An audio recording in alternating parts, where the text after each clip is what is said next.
psychologically less violent, physiologically less violent and psychologically more suitable to concrete type of mind।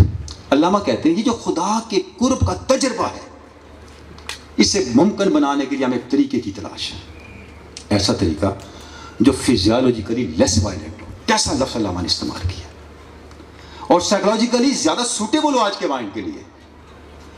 اس کا مطلب کیا ہے؟ علامہ جانتے ہیں اب کسی نے مجاہدے نہیں کرنے، مجاہدے کا زمانہ گزر گیا۔ حضرت خواجہ غریب نواز وزٹ پہ آئے حضرت بختیار کاکی کی خانقاہ، تو حجروں میں آئے، دیکھا تو تربیت ہو رہی ہے سالکین کی۔ ایک حجرے میں آئے تو بابا فرید، مجاہدوں سے وہ حال ہو گیا جب کھڑے ہونے لگے تو گر پڑے۔ تو حضرت خواجہ غریب نواز نے ارشاد فرمایا بختیار اس کو کتنا کورس جلانا ہے، اس کو فارغ کرو۔ اور ہم نے بزرگوں سے سنا کہ جب بابا صاحب گرنے لگے تو خواجہ غریب نواز کے قدموں پہ نہیں گرے، اپنے شیخ کے قدموں پہ گرے۔ سبحان اللہ، عشق بن ادب نہیں آتا۔ تو بات یہ ہے، علامہ کہہ رہے ہیں فزیالوجیکلی لیس وائلنٹ، وہ فزیالوجیکلی وائلنس سے گزر سکتے تھے۔ یہ غزالی تھے 10 سال گزار دیے جنگلوں میں، آپ کسی نے نہیں گزارا، اب کیسے ہوگا؟ وہ کہہ رہے ہیں سائیکولوجیکلی مور سوٹیبل۔ اس لیے میں نے ایک شروع میں لفظ کہا تھا علامہ تصوف کے فکری مجتہد ہیں۔ انہوں نے کہیں علامہ کی کتاب ہے ریکنسٹرکشن، تو اس پہ ایک لیکچر سیریز تھی، تو میں نے بائی ایک جملہ کہہ دیا کہ اگر آپ ریکنسٹرکشن پوری سمجھ جائیں تو آپ آدھے ولی ہیں۔ تو ایک صاحب کہنے لگے لگتا ہے آپ بھی پھر کچھ نہ کوئی ولی ہیں کیونکہ آپ نے تو اس کے درس دینے شروع کیے ہوئے ہیں۔ تو حضرت علامہ نے ان باتوں کو ایسے انداز سے بیان کیا ہے کہ ہمارے سامنے ایک میتھڈ سامنے آتا ہے کہ آپ فکری طور پہ اس سطح پہ پہنچ جاتے ہیں کہ آپ کے اندر وہ استعداد پیدا ہو جاتی ہے۔ مجاہدے سے جان نہیں چھوٹنی، اس کا یہ مطلب بھی نہیں ہے کہ اگر علامہ میں فزیالوجیکلی لیس وائلنٹ میتھڈ پہ لا رہے ہیں کہ مجاہدہ ہی نہیں کرنا، مجاہدہ کرنا ہے۔ عطار ہو، رومی ہو، رازی ہو، غزالی ہو، کچھ ہاتھ نہیں آتا بے آہ سے، آہ سحرگاہی کرنی ہے، لیکن وہ آہ سحرگاہی آگہی کے ساتھ، شعور کے ساتھ کرنی ہے۔ اگر آپ نے آہ سحرگاہی بغیر آگہی کے کی ہے پھر کچھ نہیں نکلنا اس میں سے۔ وہ کلیرٹی کہاں سے آئے گی؟ علامہ اس کلیرٹی کی طرف ہمیں رہنمائی دیتے ہیں اور اس کی طرف لے کے جاتے ہیں اور اس کی طرف وہ طریقہ میں سمجھاتے ہیں۔ اب یہ جو قرب حق کا تجربہ ہے، علامہ اس کی ڈیٹیلز، بہت ٹائم کم ہے، بہت کنسائز میں چند چیزیں آپ کے سامنے رکھنا چاہوں گا۔ اگر آپ سیرت سے دیکھیں تو اس کا سب سے بڑا نمونہ اور سب سے بڑی مثال واقعہ معراج ہے۔ اس میں پہلی جو بات سامنے آتی ہے کہ قرب حق کا تجربہ ہیلوسینیشن نہیں ہوتا، یہ خیال نہیں ہوتا، یہ خیالی دنیا کی باتیں نہیں ہیں، یہ کائنات کی حقیقتوں کی حقیقت ہے۔ حضور فزیکلی بارگاہ الوہیت میں پہنچے، ہمارا ایمان ہے، یہ فزیکلی امپیکٹ لے کے آتے ہیں آپ کی زندگی میں، پہلی بات تو یہ۔ اور دوسری بات یہ ہے کہ قرب حق کا تجربہ کبھی اخلاقیات کے بغیر نہیں ہوتا۔ پہلے شعب ابی طالب تھا، پہلے سفر طائف تھا، اور اس کے ساتھ آپ دیکھیں پہلے عام الحزن تھا، اس کے بعد واقعہ معراج ہوا۔ اتنا حوصلہ ہے تو پھر آپ کو قرب حق کا تجربہ ہوگا۔ اخلاقیات اس سطح پہ تو پہنچے نا کہ قاتل آپ کو زخم لگائے اور آپ زخم گن کے اتنا ہی سونا بھی دے دے، یہ تھی تو اخلاقیات ہو نا۔ حضرت ابو الحسن نوری، حضرت داتا علی اجویل لکھتے ہیں کہ ان کے زمانے میں مشہور ہو گیا کہ اس بندے کے گرد بندے بڑے اکٹھے ہو رہے ہیں، مکتبہ نوریہ کے بانی، تو کہیں بغاوت تو نہیں کر رہا، تو بادشاہ نے کہا پکڑ لو ان کو، ان پہ کیس چلا دیا اور کہا جی وہ ان کے ساتھ 2 اور صوفیات تھے بڑے اپنے زمانے کے، ان کو سزائے موت دے دو۔ ابو الحسن نوری علی اجویل فرماتے ہیں زندگی ساری، وہ فرماتے ہیں ہر صوفی کا ایک اصول ہوتا ہے، ایک اصول کو اگر میں یہ کہوں، ہر صوفی کی ایک مورل ویلیو ہوتی ہے، وہ اپنی زندگی اس میں ڈال دیتا ہے، ہم باتیں کرتے ہیں صرف، وہ اپنی زندگی اس میں ڈال دیتا ہے اور اس ویلیو کو زندہ کر کے دکھا دیتا ہے۔ ابو الحسن نوری کی ویلیو کیا تھی؟ ایثار۔ تو تینوں کو گرفتار کر لیا، جلاد پکڑ کے لے گا ایثار اتارنے کے لیے، ایک کو پکڑا بابا جی کو، تو جیسی تیاری پکڑی جلاد نے، ابو الحسن نوری دوڑتے آئے، ان کو پیچھے کر کے اپنا سر رکھ دیا،